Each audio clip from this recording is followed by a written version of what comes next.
Good afternoon. I want to speak directly to Jackson County taxpayers about your 2025 property tax bills and what the county is doing to address delays many of you have experienced. 2025 has been a highly unusual year for Jackson County and its government. In addition to the recall of the county executive, there have been other factors that have been challenging, especially as it relates to mailing out of the 2025 property tax bills. While property tax bills are normally mailed out mid-November, the 2025 mailing was not fully completed until December 15th. And because official notices often take several weeks to reach households, some taxpayers may not have even received their bill until late December, and some may not have received it before December 31st. And several factors contributed to this delay. Jackson County did not have an approved 2025 operating budget until May. The contract for the vendor that does the printing and mailing of the tax bills expired before the budget was adopted. So in September, the collections department didn't even have a vendor to do the mailing. In September of 2025, the collection department asked for an emergency approval of the tax bill printing contract, and the Jackson County executive denied that emergency. As a result, the collection department had to try to secure a new vendor by joining another Missouri County existing contract. And folks, with nearly 480,000 individual tax bills, Jackson County is a very large and complex customer for a new vendor. This transition required a new bill format, new software, and going to the bottom of the list behind counties, all of which added time to the process. And then Frank White was recalled, and I took office with this issue pending. I knew into this position there were going to be problems to fix, and here was yet another. But here we are, and the buck stops with me. Typically, Jackson County property tax bills are mailed out within 30 days of the due date each year, but didn't happen this year. These delays were not caused by our taxpayers. They were the result of circumstances within county government, and we will take responsibility for them. State law provides that each year the collectors of revenue shall mail to all resident taxpayers at least 30 days prior to the delinquent date a statement of all real and tangible personal property taxes due and assessed on the current tax books. This part of the law is interesting. It applies to all elected county collectors, but does not apply to counties with a charter form of government. So some people have interpreted that to mean that Jackson County does not have to comply with providing bills 30 days before. Well, in the history of this county, the policy was if you were 1 day late, you were punished with penalties and interest, and there were no exceptions, regardless of your circumstances. I adamantly disagree with that position from your government, and I'm not going to implement policies that harm taxpayers. And if anyone disagrees with my policy, I'm willing to have that fight with them in court on behalf of the taxpayers. So, even though this issue predates my administration, Jackson County government created the circumstances that caused the 2025 tax bills to be mailed out late, and it was not caused by our taxpaying citizens. And the government should take ownership in this matter. In doing so, I believe Jackson County taxpayers should be granted the same 30-day protection given to all other Missouri counties who don't reside in a charter county. I do want to commend all the people that were able to get their bills paid in time, in person or online, even with these problems. And I know it was a lot of rushing and a lot of stress during the holidays. I don't make up these deadlines. And many older citizens who do not do online payments are now facing penalties and interest in paying their taxes, since January 1 has come and gone. That is wrong, and I will not allow it. Missouri law requires most counties to mail tax bills at least 30 days before they come delinquent, and I believe our residents deserve the same protection and fairness. That is why, under my authority as county executive, I'm extending the deadline to pay 2025 Jackson County property taxes without facing penalties and interest. So, if a Jackson County taxpayer was not able to make a payment by December 31st, they now have the ability to make that payment either in person or postmarked by January 31st. Now, it's important to make sure we understand. Unfortunately, we will not be able to accept online payments after December 31st. The system closes at year end, and it cannot be reopened without risking errors in the tax record. So, if you want to take advantage of the extension, it will have to be in person or by U.S. mail or the drop box that we have at both courthouses. Payments for 2025 tax bills only may be made in person through Friday Friday, January 30th to get this extension. Only applies to 2025 property taxes. Any unpaid taxes from prior years remain past due, and you're still getting penalties and interest until you pay that.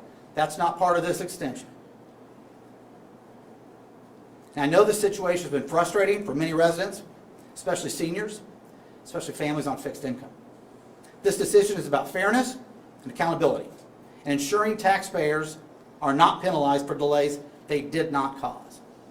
When I accepted this position, I knew tax relief and restoring confidence in county government were my main goals, and I'm hopeful that the tax relief policies I've implemented in the last 2 months and responses like this that have never happened in Jackson County before will help Jackson County citizens start to feel that they are being listened to.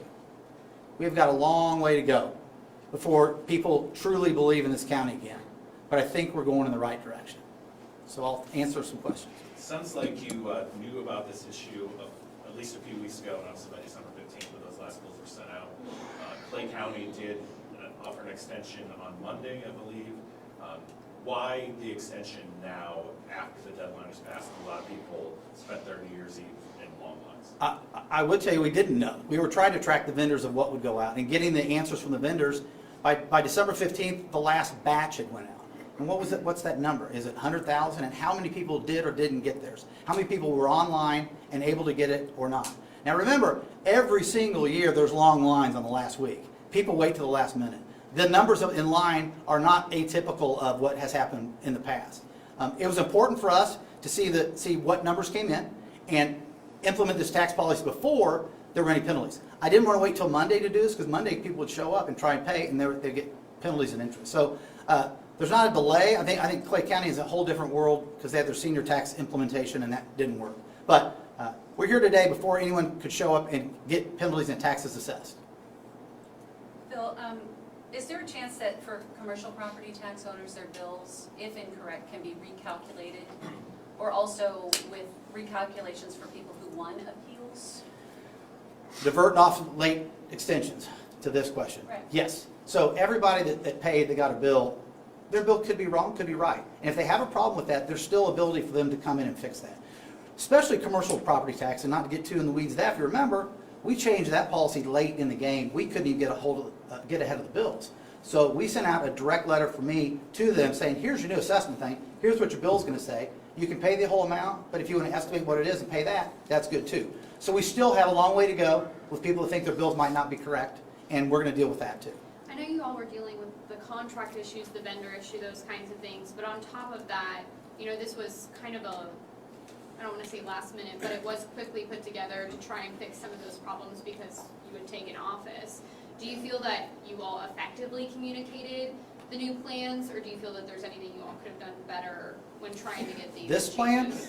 Like trying to get these changes communicated to people and then on top of these taxes being late? No, it was terrible. No, and I've been here for 2 months, and I'm trying to get everybody online on the same policy that I want to do and not do the old ways. The old ways, and let me back up for you. Misspeak. We've got some fantastic people that work for Jackson County, and I'm proud of the work they do every day. And to get this done, this gigantic county, get this done, is amazing. However, there is some sort of a culture here that is not customer service friendly, and I'm trying to change that culture. So yes, it's been a problem, but we're getting there, and I'm getting a lot of great compliments about how taxpayers are being treated, and it's changing. So yes, the plans and getting everybody on the same page in 2 months hasn't been easy, but we're getting there. Phil, on the customer service standpoint, I talked to a gentleman who suggests that you hire more clerks to help move all this along, even with the extended month here. Are there any plans about anything like that? This doesn't end here. We keep moving forward. Do we need more assessors for better assessments? You bet. Do we need more people in the collection thing so there aren't lines? You bet. Now, when we have a gigantic amount of people coming in on the end of December, if we hire a bunch of people then they're not working in March. So what needs to happen is we need to staff up in the month of December. So, I mean, this is just pure management principles that haven't been applied before in county government. So your point is, yes, should we have more people? You bet. We know December 1st, there's going to be long lines, so we need to staff up. I think I heard you say you wanted to see how many bills or how many payments came in. So do you have any idea as of right now how many bills are still outstanding or how many people this might impact this extension? We don't know exactly because as of close, we're still looking at online payments, they haven't come in yet. But they're estimating that at least 80% have been paid. So we don't know if that means 80 to 85% online, 80% in person, and there's more online. Don't know. So I can't tell you the numbers, and we're hoping to get those. I just don't have the exact numbers. And then I spoke to a customer outside who said that they already saw their penalty, because you said you wanted to make sure they didn't see that. So is there any chance that people have already been penalized and are you going to have to work with the system to make sure they don't incur those penalties? And what should people do if they have penalties? Well, the first question, no one has assessed any penalties. You would only get a penalty when you go in and pay. So anyone that's paid beforehand, there's no penalties. Now, I do want to speak to I've had some people say they dropped their check off in the drop box, and it hasn't processed through their bank yet. And they did it December 15th, and it hasn't processed. I'll tell you this, you're paid, you're not going to have a problem. Every physical person that is dealing with collections was on board accepting payments. Those checks have not been processed yet, and that's the next step of now doing that. The fact you got the check in the door before the 31st, you're going to be fine. And now with this extension, you'll be fine also. So I want to tell everyone who keeps looking at their bank statement, and when times are tough, like, when's that money going to come out? And it hasn't come out yet. I apologize, but that's part of the process of this many people paying and updating the calculation at the end of the year. Taking over in the end of the year here, how do you kind of assess this year with all the kind of mistakes and mess-ups that have been going on with this? I'll answer that in a better way. We've had a real positive end to this year. I think that with the new administration, it's working great. I can call down at the end of the hall and talk to a legislator, and then come to my office and we can collaborate on things. So I'll turn your question and tell you, I'm not going to talk about negatives, I'm talking about the positives. And it's been a great last 2 months at Jackson County, for my office, for the county legislature's office, to Jeff City and everything, all the new relations we're making. Phil, you know, you're waiting to pick the next director of assessment, but you're facing a lawsuit now by the former director of assessment, Gail McCann-Beatty. Do you have any response to that case coming through? Next week, I'm going to have a bunch of stuff to say about that. If I may change topic, do you guys have all your questions answered? Charlie, did you have one? Yeah, one last Okay. one here on this one. Is there a new contract for the collections office and a printing service that we won't be dealing with this in 2026? Have you gotten that ironed out yet? Taxpayers will receive their new bills the 1st of November in 2026. That's a guarantee. Thank you, Krista.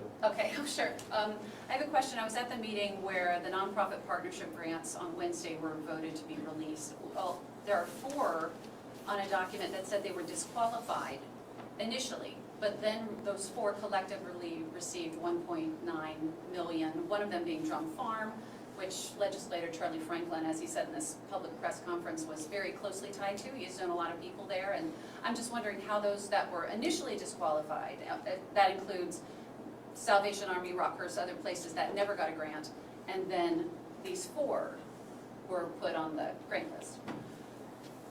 Trying to stay positive, Phil, here for your I question. did. The most recent ARPA award was managed by the county legislature. They put out the applications, they accepted the applications, they scored and or disqualified agencies, and my office had nothing to do with it at all. I received, and I'll tell you this, it was flawed. The system was flawed. There are many legislators that weren't included, and if you were at that meeting, you saw them voice that. And I am sympathetic to that. I'm going to make sure that if I'm involved in anything, it won't be that way in the future. But I have the same questions that you have, because Drum Farm, I'm an Independence guy, grew up knowing Drum Farm, and I saw a lot of agencies that weren't on there.